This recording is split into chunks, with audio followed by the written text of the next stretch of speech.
Estamos só nos últimos ajustes. Eu vou pegar o passador de vídeos.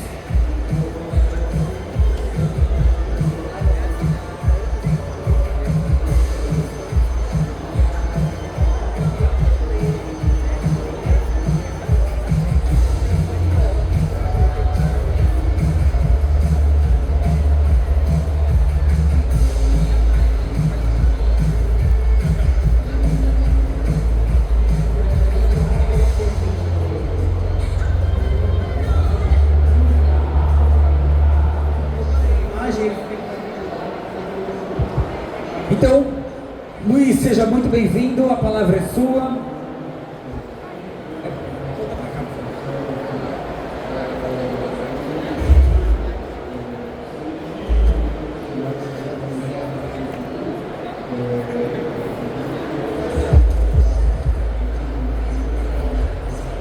Por favor, Luiz, seja muito bem-vindo.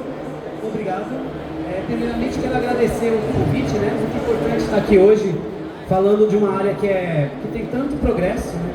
Que é a área de jogos, que cada vez mais ela vem acumulando novidades no mercado, oportunidades diversas para vários segmentos, inclusive com várias habilidades. A gente vai ver que você pode ter habilidades diversas que você vai conseguir criar, né, projetos, criar seus jogos, enfim. Tem várias questões que a gente considera quando a gente fala então do mercado de games, né? Então a gente vai trazer um cenário, né, um geral, um panorama, e a gente vai falar sobre algumas possibilidades, né, de quem quer ser desenvolvedor indie, os números dos mercados de jogos, né, alguns exemplos e cases de sucesso são relevantes, né? Então, primeiramente, o mercado de jogos, ele é um mercado muito promissor, que ele cresce muito, ele bateu o mercado de cinema e música, né? Então, em faturamento, né, o mercado de jogos ele é maior que o mercado de música e cinema juntos, combinados, né? O que mostra o grande valor, né, as grandes possibilidades que você tem. Cada vez mais a gente tem jogos mais caros, né, com desenvolvimentos mais elevados, né? Então a gente tem lá os AAA, só que o que a gente consegue perceber hoje, que começa a ocorrer, é um mercado de indie muito forte. Então tem vários projetos de indie games que hoje eles fazem mais sucesso e empresas que começam indie e depois elas viram empresas gigantescas, né? É uma coisa que antigamente os projetos de desenvolvimento de jogos eles estavam muito voltados às grandes empresas, grandes players, né? Então você tinha lá Nintendo, Sony, Microsoft, Ubisoft, né? Konami, Capcom, Bandai Namco. Então você tinha que trabalhar numa empresa grande e dentro da empresa grande participar de um projeto. Hoje o cenário já muda com a democratização das tecnologias que a gente tem hoje e a facilidade que alguns motores gráficos dão. Por exemplo, você tem a Unreal Engine, que é um motor gráfico que faz God of War, né, grandes jogos de sucesso, né? Ele já tem algumas possibilidades gráficas que facilita a vida do programador, do desenvolvedor, porque ele já tem alguns assets, né, que são os elementos que a gente usa nos games, a gente chama de assets, né? Então, motores gráficos, eles já têm alguns assets prontos que a gente consegue utilizar para simulação de física, simulação de materiais, objetos, partículas. Só que, por exemplo, a Unreal Engine 5, ela é muito pesada. Você tem a Unity, que é um outro motor gráfico muito importante e interessante para a área de jogos também. Eu não sei linguagem C para programar Unity, eu não sou tão bom na programação. Você tem motores gráficos que dispensam programação. Tem um que chama Construct 3, tem o 2 e o 3. Ele é um motor gráfico, principalmente para jogos 2D, muito interessantes, que você consegue, inclusive, criar games sem necessariamente você programar o código. Você programa lógicas, porque tudo no game é uma lógica, é um se, então. Se uma ação ocorre, então outra coisa vai ocorrer na sequência. Se você colide com o inimigo, então você perde vida. Se a sua vida é 0, o jogo reinicia. Então a programação é uma sequência lógica, né, de triggers, gatilhos, que vão spawnando ações que tenham restrições. Então, por exemplo, se eu colidir com o inimigo, eu perco vida, desde que eu esteja colidindo de lado e não de cima. Se eu colido por cima é porque eu pulei em cima do inimigo, então é ele que morre. Então, quando você vai fazer uma produção de jogos, primeiramente você tem que ter um raciocínio lógico se você for para a área da programação. Como que a lógica funciona, qual é a ordem que as coisas ocorrem. E softwares tipo Construct, eles são importantes porque você consegue fazer projetos sem precisar se atentar aos códigos. Ele vai gerando os códigos e você vai programando as lógicas. É um pouco mais limitado do que uma Unity? Mas é uma boa porta de entrada que democratiza para que qualquer um possa produzir um game, mesmo que você não tenha o conhecimento pleno da programação. Hoje você tem que... As pessoas querem já chegar e fazer um GTA, um God of War, mas relaxa que tem projetos que são menores, bem menores, inclusive cases que uma pessoa só produziu e dão tão certo quanto empresas gigantes, né? Então hoje você tem inclusive os jogos indies sendo um novo respiro para a área de jogos, porque você pode ver que ultimamente os jogos que são lançados por empresas grandes, eles seguem uma fórmula meio repetitiva. Uma fala, os Assassin's Creed tem uma fórmula parecida, a Ubisoft faz um liga-ponto, embora eu goste, né, de alguns jogos recentes, mas vão tendo algumas fórmulas que acabam às vezes cansando, saturando, enquanto os indie games, as empresas indie, são as que estão dando um novo respiro no mercado, com ideias mais criativas, jogos mais divertidos, porque você tem hoje um problema das grandes empresas focarem. O jogo tem que parecer um filme, qualidade gráfica excepcional, mas às vezes o gameplay deixa a desejar, o jogo não é tão divertido. Tem inclusive pesquisas que falam que a maior parte dos jogos hoje jogados, a maior parte das horas, são de games antigos, de gerações passadas. Hoje as pessoas estão jogando mais os games antigos do que os games novos. Por quê? Porque a fórmula foi cansando um pouco e as empresas, elas não estão inovando tanto nas ideias, inovam em gráfico e tal, mas não tanto no conceito e no gameplay, e acaba perdendo um pouco da essência do que tinha antes. E por exemplo, antigamente você comprava um cartucho, o jogo estava completo lá dentro. Hoje você pode ter updates, atualizar games. Então qual que é o problema? Muitas vezes o jogo sai incompleto, sai com bugs, né, tipo Cyberpunk, né? E porque como a empresa pode atualizar depois, ela não vai ter que fazer um recall de pegar todo, porque antigamente um jogo dava problema, você tinha que pegar todos os cartuchos, arrumar e vender de novo, baita prejuízo. Hoje não, como você consegue fazer atualizações online, as empresas lançam de qualquer jeito para lançar e depois vão lançando os patches e updates. Geralmente, o ideal hoje, algumas empresas, dados estatísticos, dizem que o legal é você comprar um game um ano depois que ele foi lançado, porque ele vai estar mais barato na promoção e vai estar corrigido, arrumado. Qual que é o problema disso? O problema é que com isso você começa a perder o hype, aquela coisa de eu quero jogar no lançamento, todo mundo está jogando. Se você tem que esperar um ano para jogar a versão certa, você perde aquilo de... Você gera uma desconfiança de se eu comprar agora ele vai estar incompleto, daqui um ano ele vai estar na promoção e melhor. O que faz com que as empresas percam venda, saindo do conceito do FOMO, né? O que é FOMO? F-O-M-O. Fear of Missing Out. É o medo de ficar de fora. Então, por exemplo, saiu uma série na Netflix, que todo mundo está falando, sei lá, vai sair o Round 6, né? Nova temporada. Todo mundo vai falar, então todo mundo quer assistir logo para não ficar fora das rodas de conversa, para assistir logo, para não pegar spoiler. Então tem muita gente que tem aquele medo de ficar de fora da tendência, e é por isso que gera o hype e todo mundo assiste. Agora, se o jogo ele sai e gera uma imagem negativa na primeira impressão, você perde a confiança na empresa, né? A própria Netflix, ela está tendo um problema com isso, no modelo de serialização que ela faz, que ela lança a série completa. Em vez de lançar um episódio por semana, ela lança tudo de uma vez. Qual que é o problema disso? Ela gera um hype, mas que vai durar uma semana e depois a turma não vai mais comentar da série, porque não é mais novidade. Em vez dela segurar um episódio por semana, igual The Last of Us, né? Enfim. Aí, por exemplo, você pega um The Last of Us, eu quero saber o que vai acontecer. O novo episódio é só semana que vem. Eu vou ter uma semana para teorizar com os amigos, conversar. Na Netflix, né, às vezes a série está toda lá de uma vez. O que será que vai acontecer? Daqui 2 horas eu já vou saber, né? Então gera aquele hype, todo mundo fala por uma semana e depois some, né? O que até prejudica de cancelamento de assinatura. Então tem muita coisa envolvida quando a gente fala desses mercados audiovisuais, né? Tem alguns modelos de negócios que a gente usa quando a gente fala de jogos, né? Quais são os modelos de negócio hoje implicados, né? usados no mercado, enfim. Primeiramente, tem alguns que eles são muito usados, mas eles não são a favor do consumidor, então a gente tem que tomar cuidado, né? Primeiro, você tem os jogos que são AAA, que são aqueles top, agora tem o 4A até, que é o mais top que os AAA, né? Aqueles jogos perfeitos que são lançados. Você tem os indies. Só que agora, turma, tem muita a questão do Game as a Service. O que é Game as a Service? É o jogo como serviço. É aquele jogo que ele é free to play, você joga de graça, só que ele quer vender microtransação, né?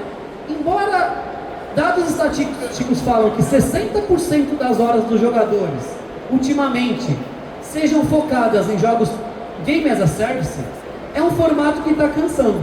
Por quê? Ah, mas 60% das horas dos jogadores são de Game as a Service, o que mostra que é um modelo de negócio de sucesso. Então, tem algumas questões que a gente tem que pensar, porque a estatística não é tão simples. 60% das horas são de Game as a Service, né? São jogos que são de graça e você paga a microtransação. Fortnite, né? Enfim, PUBG, enfim, né? Esses grandes jogos. Porém, 60% são de jogos Game as a Service. Só que jogos lançados há 3, 5 anos atrás, que ainda retém público. Os novos Game as a Service estão fracassando. Você pegar o Concorde, o jogo que durou uma semana e já foi desligado o servidor. Se você pegar, por exemplo, The Crew, da Electronic Arts, que era um jogo que ela vendeu a preço cheio, depois ela desligou o servidor, então você tem um jogo, você tem um peso de papel, porque ele é só online, né? As empresas poderiam falar, beleza, o meu jogo como serviço, ele vai ficar online e você vai jogar de graça e tem uma microtransação.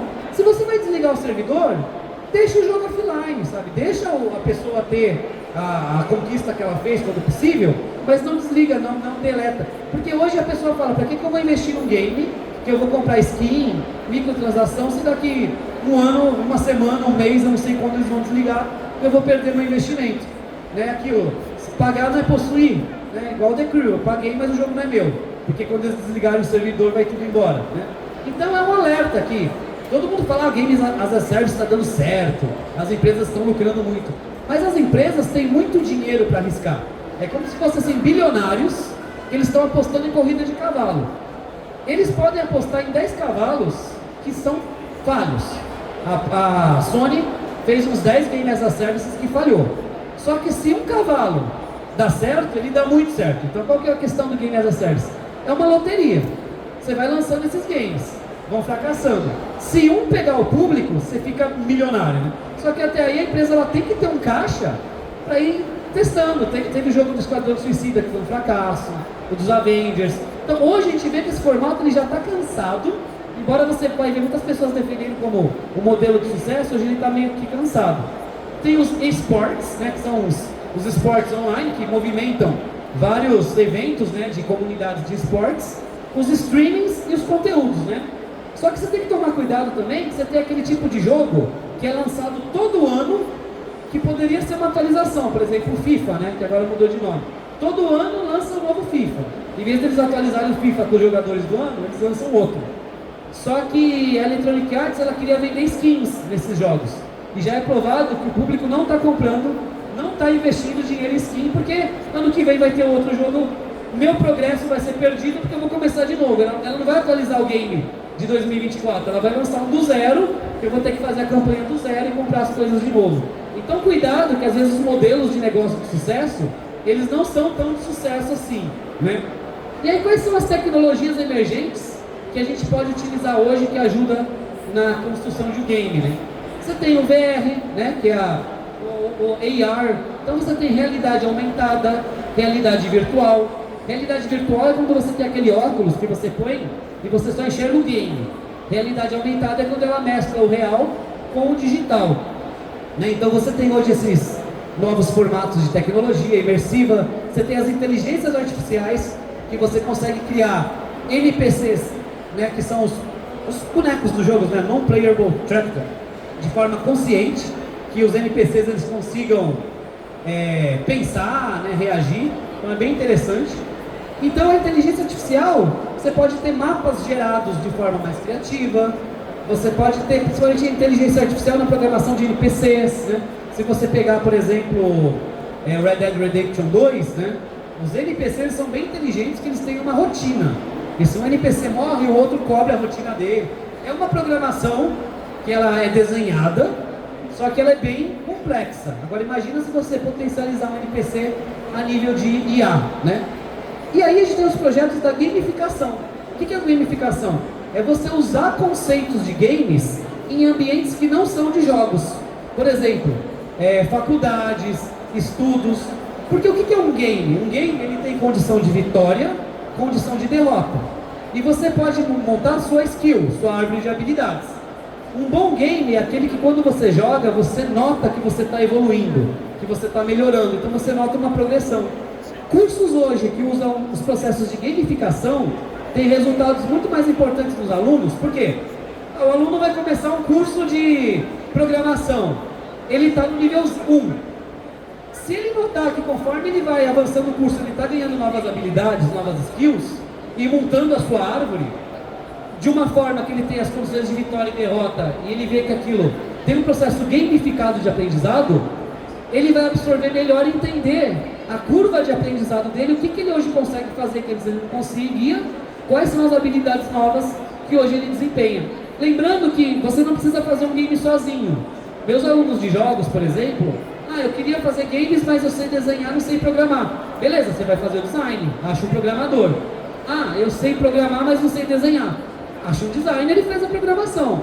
Eu não sei nenhum dos dois, mas eu sou bom em contar histórias. Então você vai ter o conceito do game, a ludonarrativa, a narrativa fixa, e vai achar uma equipe técnica que te ajude. Então hoje, você não precisa também produzir sozinho, mas os processos de gamificação, eles arrecadaram muita verba, projetos gamificados, além que os resultados são muito melhores, né, e muito mais perceptíveis para o público atingido. As comunidades de jogadores fortalecem muitos games hoje.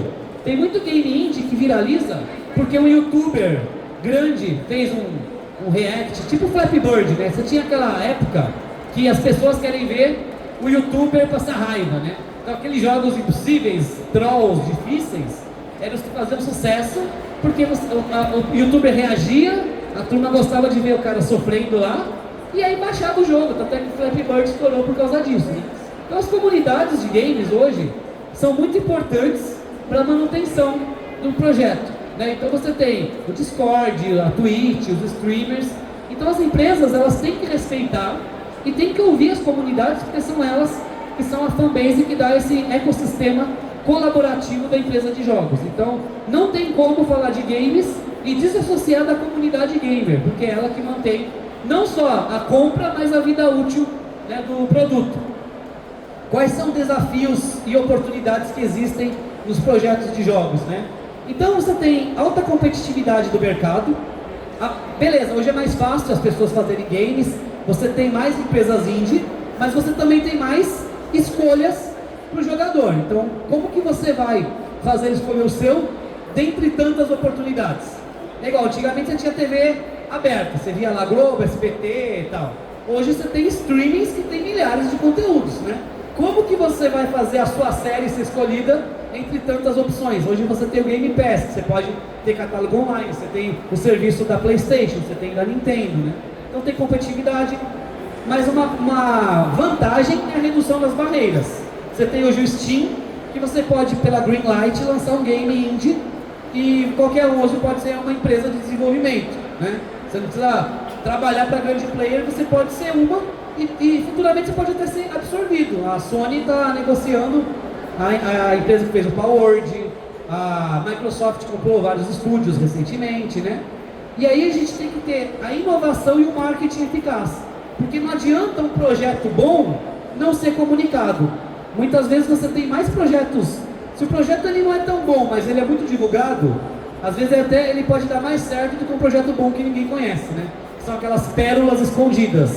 Então você não pode renegar a importância de um trabalho de marketing ser realizado para a produção, porque é ele que vai fazer a divulgação.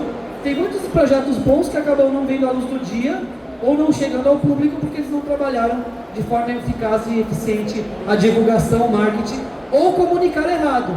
Comunicaram que o game era de um estilo X e quando ele saiu foi de um estilo Y, né? E aí o jogador frustrou porque ele achou que era de um jeito e era de outro, né? Antigamente você divulgava os games em folders e revistas. Então o que acontece? Você via imagens paradas do game. Hoje você tem os trailers, né, os teasers e as gameplays. Então hoje o jogador ele consegue comprar um game mais consciente do que ele está levando do que uma imagem estática na revista, que ele consegue avaliar o gráfico, mas não conseguia avaliar a jogabilidade. E dependia de veículos tradicionais que muitas vezes eram patrocinados pelas empresas e acabavam inflando uma nota de um jogo que não era nem tão bom. Hoje você tem uma coisa mais coerente porque você tem demos, você consegue jogar a demonstração, você consegue ver os youtubers, streamings reagindo, você consegue ver os trailers, né? Embora trailer em cutscene é aquilo, trailer em cutscene é tipo um vídeo institucional, tipo, não liga, né? Você vê um trailer de um game que é só cutscene, não é o gráfico real do jogo, né? Então tem algumas coisas também que a gente tem que tomar cuidado. E aí grandes produções têm um custo elevado, que é um desafio, né? Porque você tem a pessoa da programação, da criação, do roteiro. Um game hoje é mais complexo que um filme, né? Direção de arte, tem direção de fotografia, tem dublagem. Mas hoje você não precisa ter projetos gigantes, você pode ter os games indie fazendo sucesso. Tanto é que a gente tem alguns estudos de caso muito importantes, né? Você tem lá o Undertale, Bendy and the Ink Machine. Então você tem vários projetos hoje que eles viraram transmídia e eles saíram do game e foram para outras plataformas, né? Você tem o Five Nights at Freddy's, que virou filme, né? Vários produtos. Você tem lá o Minecraft, que foi desenvolvido por uma pessoa só, né? O Marcus Persson, ele fez no bloco de notas. E depois a Microsoft comprou por bilhões, né? O projeto dele, a Mojang, né? Então você tem o Scott Carlton, do Five Nights at Freddy's. Você tem o desenvolvedor do Stardew Valley, que ele fez o game sozinho. E hoje ele já tem outros projetos.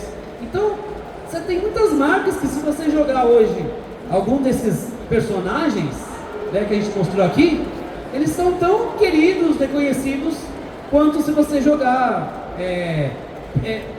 alguns mascotes são muito... Mario, Sonic é outro nível, mas assim, você pegar alguns mascotes de jogos de grandes players, esses daqui às vezes são até mais queridos e reconhecidos, de repente, do que o próprio Kratos, enfim, né? Depende do nicho de público que ele está atingindo. Games indies que deram certo por causa da ideia e principalmente por causa da comunidade. A comunidade é a maior aliada do desenvolvedor indie. Então você tem que ter um canal aberto de comunicação com a comunidade, né? Você tem que escutar feedback, você não pode se sentir traído, né? Se você pegar a CD Projekt Red, ela era uma empresa muito querida por causa do The Witcher 3, ela fazia várias atitudes para o consumidor. Aí ela lançou o Cyberpunk e queimou a imagem dela no mercado, né? Mas também porque, às vezes não é nem os desenvolvedores, às vezes o problema são os empresários, os investidores que querem que o jogo seja lançado num período específico, ele não está pronto e tem que lançar de qualquer jeito. O Cyberpunk tentou lançar para todas as plataformas ao mesmo tempo e não otimizou nenhuma, né? Então dá alguns problemas aí.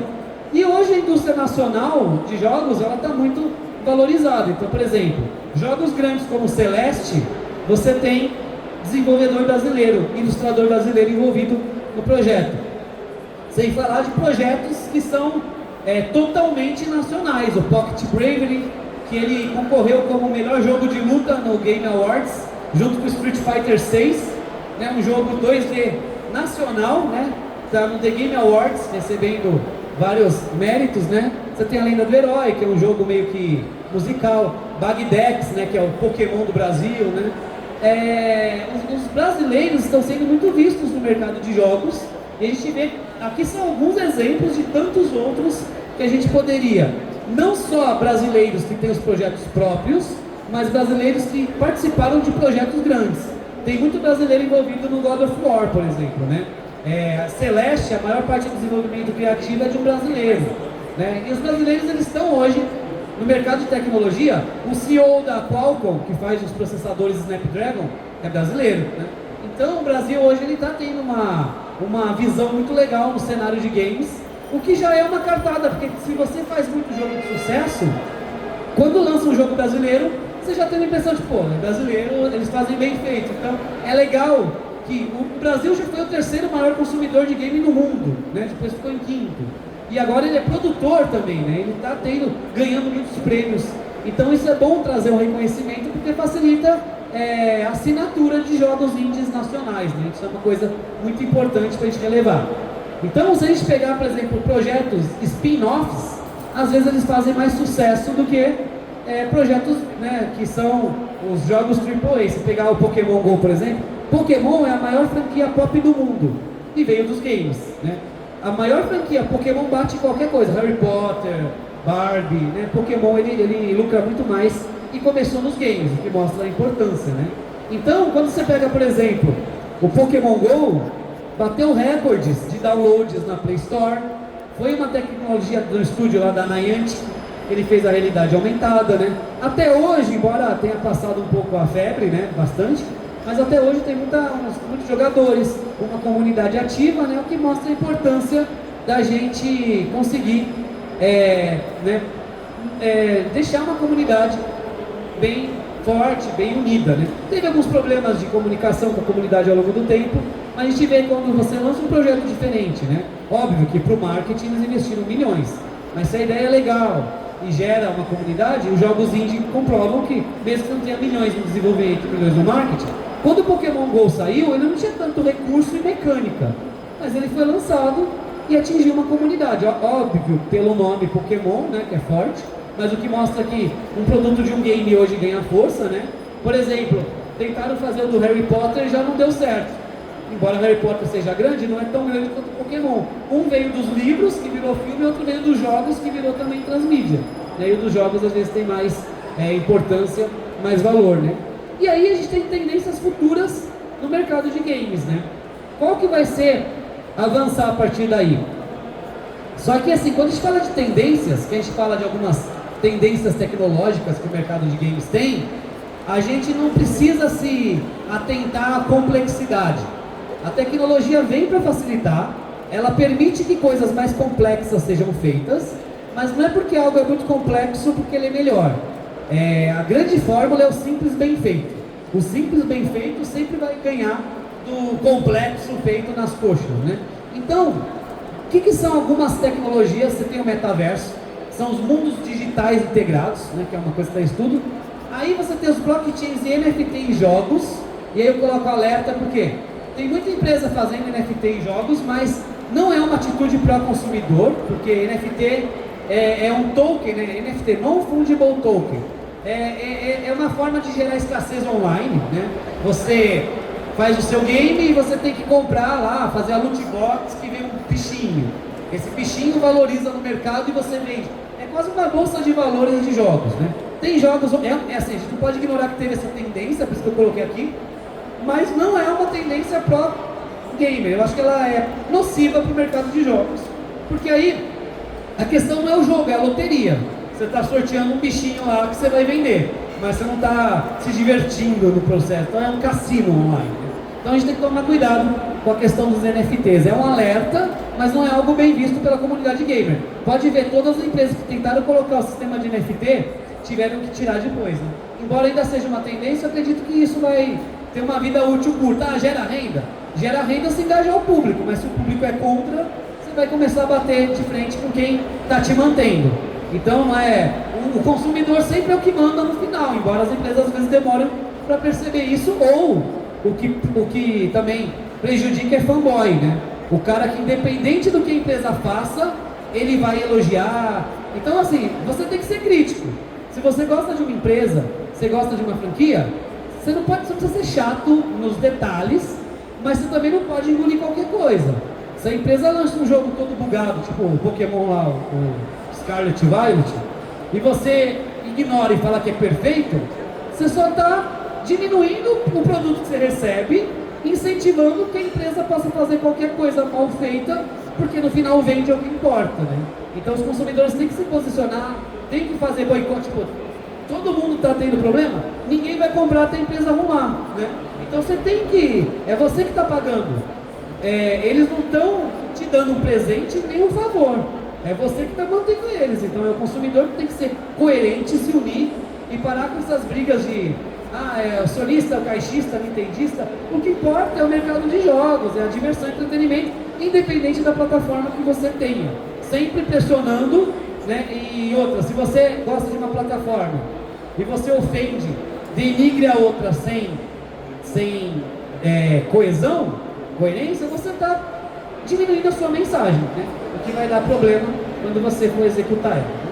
Então, a conclusão que a gente tem, né, algumas reflexões finais aqui do mercado de jogos, né, tem vastas oportunidades, cada vez a gente tem mais chances de construir coisas com menos, a tecnologia está aí para ajudar, né? Hoje você tem soluções, coisas muito melhores, né, mais fáceis do que antigamente, só que também se mais pessoas podem desenvolver, você tem mais concorrência. Então a qualidade e a ideia, hoje o que é mais valorizado é um conceito do que algo muito elaborado. Você não precisa fazer um game que eu quero fazer um novo GTA, novo God of War. Você não vai fazer, mas também não importa fazer ele, porque às vezes uma ideia mais simples é a fórmula que vai dar certo. Se fizer 2 games que são 2 quadrados e ele for divertido, o que importa é o entretenimento, você tem que se divertir. O jogo é um processo para se divertir. Tem gente que se diverte passando raiva, né? Gosta do Souls-like, aqueles jogos mais... Mas assim, o importante é que o mercado de jogos, ele tem oportunidade para todos os tipos de talento, né? Então, pessoas que sabem desenhar, que sabem programar, que sabem ter ideias boas e que sabem contar histórias, assim como você tem vários tipos de mercado.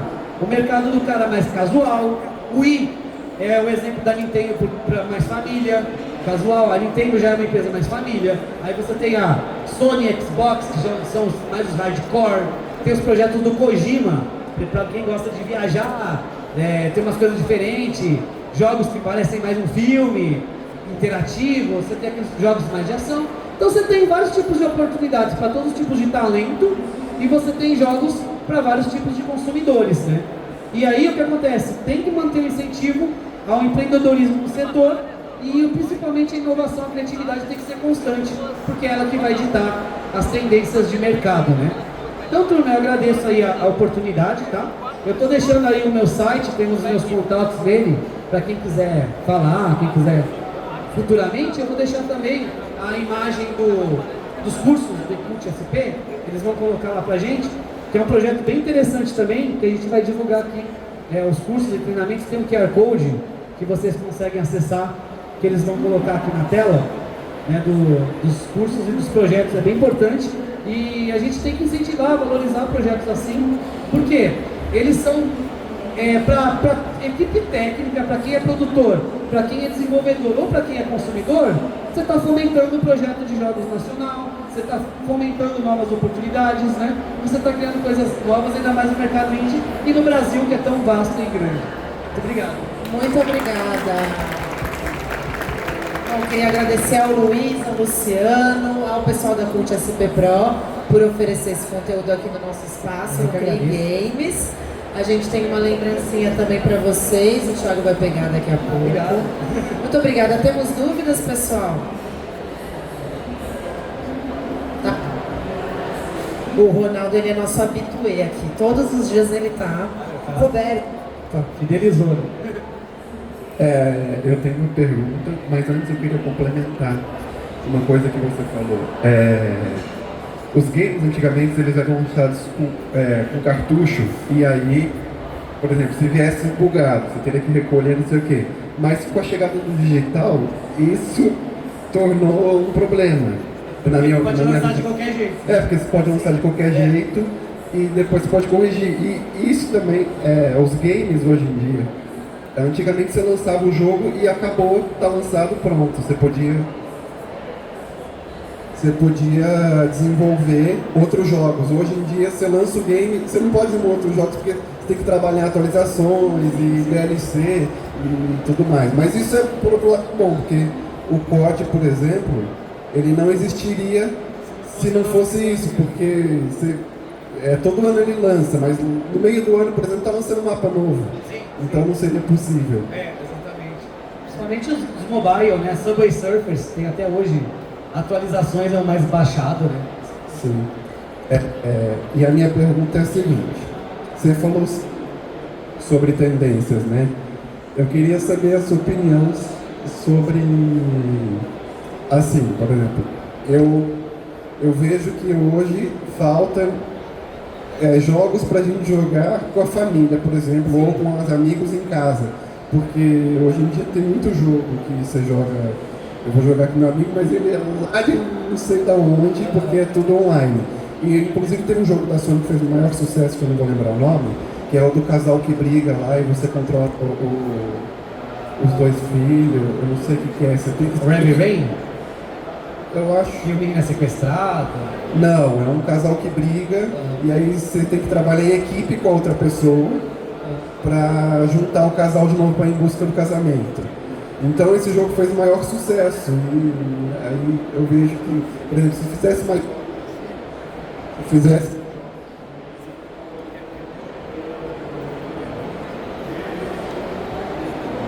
Se fizesse mais jogos assim fossem lançados, talvez fosse uma tendência que fosse boa. Então eu queria a sua opinião, o que você acha que pode vir. Então, tem muitos jogos que são reflexo do tempo que ele foi lançado, né? Antigamente, por exemplo, os jogos antigos eles eram mais desafiadores. Eles eram mais desafiadores porque limitação técnica do cartucho ele tinha que ser mais curto. Aí, para passar a ideia de que o jogo era maior do que ele tinha que ser mais difícil para a pessoa demorar para zerar. Então, por isso que você morria, começava do zero, né? Porque senão você ia acabar muito rápido. É igual aqueles desenhos que tinham 13 episódios, mas você assistia quando criança e você achava que ele era infinito. Aí quando você cresce, fala, nossa, só tinha Cavalo de Fogo, só tinha 13 episódios, né? Eu jurava que tinha 8 temporadas, porque você via em looping, né? Então, tem muitos jogos que são frutos da época, né? Sim, antigamente no cartucho o jogo ele tinha que ser pronto, mas aí você não poderia ter as expansões. No PC você até tinha os Expansion Pack, né? The Sims, Age of Empires, tinha jogos que você tinha pacote de expansão. Hoje os pacotes de expansão viraram os DLC. Só que assim, a parte boa é que você consegue ter quase um jogo novo, dependendo da DLC. A parte ruim é que às vezes coisas básicas dos jogos eles tiram e colocam como DLC. Eles vendem com menos personagem, menos arena. Às vezes até tem jogo da SEGA que até o menu era uma DLC para você acessar a animação do menu. Acho que o do Sonic Origins. Então assim, às vezes eles tiram coisas que era para estar no jogo pronto, eles entregam e vendem a parte como DLC. Agora, a questão do multiplayer, sim. Às vezes faltam um pouco jogos voltados à família. Você tem os Battle Royale, né, que é o que está hoje muito... Tá há um tempo, talvez é uma tendência que talvez já estão migrando para a próxima. Que é um jogo multiplayer, mas é arena, né? 50 pessoas e vai sobrar um, né? Quanto o multiplayer, ele está muito online e tem jogos que tem um multiplayer mais voltado ao competitivo do que para jogos casuais. Então assim, tem muitos jogos, por exemplo, Street Fighter, parece que ele tem 2 sistemas de jogo, casual e competitivo, 2 sistemas de controle, para alegrar o competitivo, mas não afastar o casual. Mas eu sinto falta de jogos voltados à família, com multiplayers locais até, que tem jogos que saem sem multiplayer local, ou quando sai com multiplayer local ele é colocado meio que de última hora, igual o Dragon Ball Sparking Zero, não ia ter multiplayer, aí colocaram, mas só no mapa. Já mods, ele saiu recentemente, essa semana, falaram que não dava para colocar nos outros mapas, porque era uma limitação técnica, que o mapa era pesado, mas o mod... Você consegue hoje instalar mods e jogar em todos os mapas. Quer dizer, era uma desculpa porque jogaram de última hora porque não era para ter, mas a comunidade pediu e colocaram, mas não deu tempo de implementar em todos os mapas. Então, assim, acho que empresas, assim, algumas empresas têm perfil de ser mais single player ou multiplayer competitivo. Eu sinto um pouco falta de bons jogos single player hoje. Assim, jogos que você está jogando sozinho, mas eu também sinto falta dos multiplayers locais. Mas tem empresas que a visão dela ainda é entretenimento família. Nintendo, por exemplo, né? A Wii foi feita para jogar com a família. Ela pegava das crianças e dos idosos, né? Você tem o Switch, que também é um jogo família. Então a Nintendo, ela tem o novo Mario Wonder. Ele é um single player, mas ele tem o co-op que você pode jogar em até 4 pessoas. Mario Party, que lançou agora, vai lançar um novo, o Jamboree. Ele é voltado à família, é um tabuleiro que tem os minigames, né? Então assim, ainda tem empresas grandes que ainda pensam nisso. A Nintendo, ela consegue ter o Zelda Breath of the Wild e Tears of the Kingdom, que é o single player hardcore, que é o God of War, né, deles. Só que eles conseguem ter os jogos família, mais para o público mais jovem, adolescente, mas assim, é poucas. Então acho que a tendência assim, a tendência veio com o que dá certo. Battle Royale deu certo? Todo mundo tem Battle Royale de Tetris, né? Os caras quiserem colocar até de Pac-Man Battle Royale, né? Aí tem outro tipo de game que faz sucesso, Souls-like. Aí vai ter Dark Souls, Demon Souls, né? Aí, hoje, e é um contexto da realidade, hoje você não consegue mais reunir amigos em casa para jogar igual antigamente. Por quê?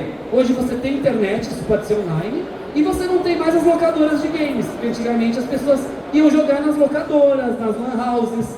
Então, você não tinha o console, você tem que ir lá porque o console está lá, aí vai todo mundo lá e jogar junto.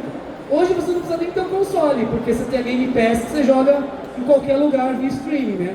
Então eu acho que essa falta de multiplayer local é um reflexo do momento, mas eu também sinto que é uma coisa que falta, e se o modelo for reinventado de uma forma criativa, eu acho que é uma coisa que vale a pena, porque dados estatísticos dizem que tem parcela de jogadores que também sentem falta. Então acho que é uma tendência que pode voltar se for feita de forma certa. Obrigada. Obrigada, Luiz. Pessoal, a gente vai fazer o sorteio agora. A gente daqui a pouquinho vai partir para o próximo conteúdo, que é um papo com o Vitor